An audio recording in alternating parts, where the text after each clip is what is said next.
Bismillahirrahmanirrahim. Assalamualaikum warahmatullahi wabarakatuh. Selamat datang kembali semuanya di channel ini. Sekarang kita akan masuk seri baru, yaitu kita akan belajar mengenai Vue.js, teman-teman. Nah, di sini kita akan install Vue.js-nya itu menggunakan Vite. Jadi, buat yang belum tahu, Vite ini itu adalah alat pengembang front-end gitu ya, yang mana di dalamnya kita bisa install React gitu. Kita juga bisa install Svelte gitu dan juga Vue tentunya. So untuk installnya kita sebenarnya gampang aja, tinggal npm create Vite ini kayak gini, atau kita copy aja dari sini. Nah di sini aku buka atau aku buat folder baru aja ya. Jadi di sini aku buat folder baru, aku namain belajar Vue kayak gini.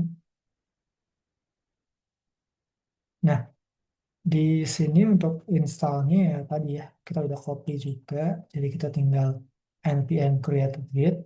Nah, di sini teman-teman bebas nama projectnya apa. Misal di sini aku kasih nama aja belajar view seperti ini. Nah, tentu kita pilih yang view ya, karena kita kan mau belajar view gitu. Di sini teman-teman bebas pakai TypeScript atau pakai JavaScript, tapi di sini karena untuk pemula, jadi aku pilih yang JavaScript aja. Sino aja, biasa aja. Kita tunggu dulu. Sambil tunggu aku kecilin dulu.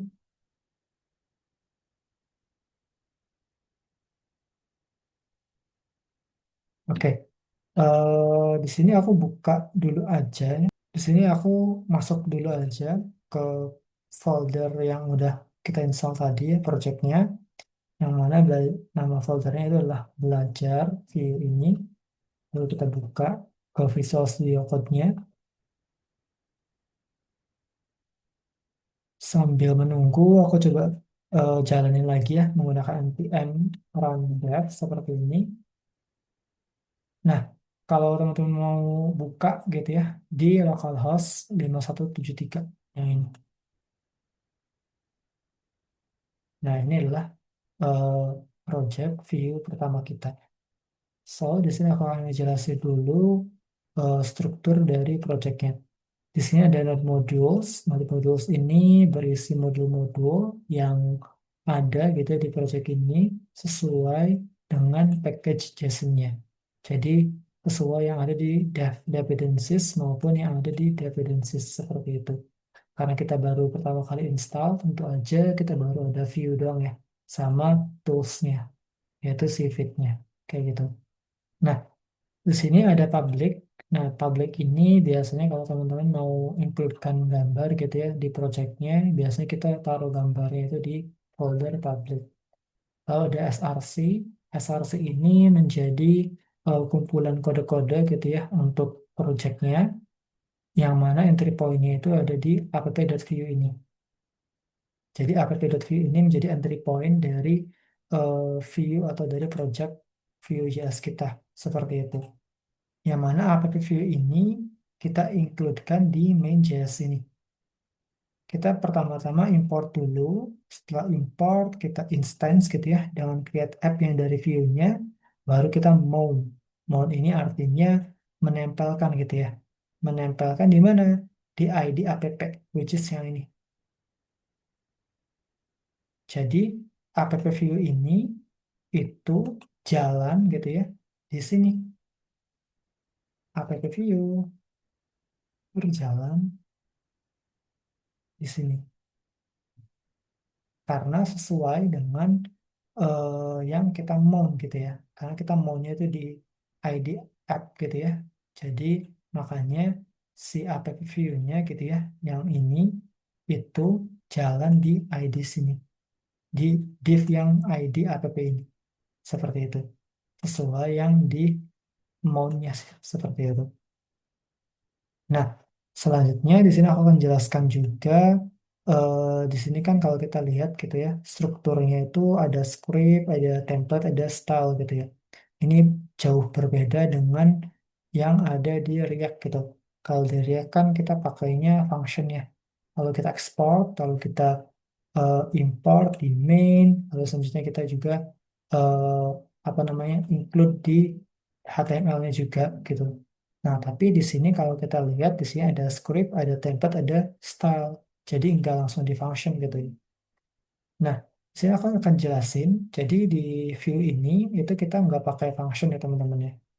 Bukan nggak pakai function sih, maksudnya kita nggak by function gitu. Jadi kalau untuk eh, tag HTML gitu ya, atau eh, apa namanya components gitu ya, itu kita taruhnya di template. Kalau untuk logic kita taruhnya itu di script, dan kalau untuk styling atau CSS kita taruhnya di style seperti itu. Tapi kalau kita menggunakan Tailwind biasanya style ini bakal jarang banget kepake sih seperti itu. Nah, di sini kan kita lihat gitu ya. Di sini kita mau import sebuah komponen Hello World gitu ya. Hello World ini siapa sih gitu. Nah, di Hello World ini isinya gini ya. Ada yang namanya syntax eh matrice gitu ya, atau eh, interpolasi gitu ya untuk ngebinding gitu. Contohnya di sini ada count yang mana nilai awalnya itu adalah nol. Lalu ketika diklik gitu ya, ketika di buttonnya itu diklik, dia bakal countnya bakal bertambah nih, bakal plus plus gitu ya, bakal bertambah. Nah, add click ini namanya view directive. Jadi saya ulangi, add click ini namanya view directive. Jadi kalau misalkan teman-teman lihat gitu ya di Vue.js itu ada kayak if gitu ya, ada juga v-for gitu. Nah ini namanya view directive teman-teman. Biasanya ini gitu ya, itu elemen yang digunakan, yang bisa digunakan di tag HTML. Yang mana di tag HTML yang berekstensi filenya itu .view. Seperti itu. Kayak gitu sih kurang lebih. Jadi kalau misalkan kita lihat di sini kan kalau diklik gitu ya, countnya awalnya nol, dia bakal bertambah kan. Jadi awalnya kan nol kan. Ketika diklik gitu ya, ketika buttonnya diklik, dia bakal bertambah. Jadi kalau kita klik, dia bakal bertambah. Tuh, seperti itu.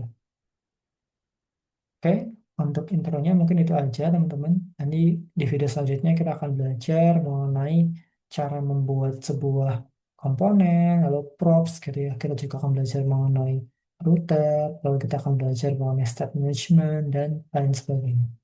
Oke, mungkin saya akhiri. Kurang lebih mohon maaf. Wassalamualaikum warahmatullahi wabarakatuh.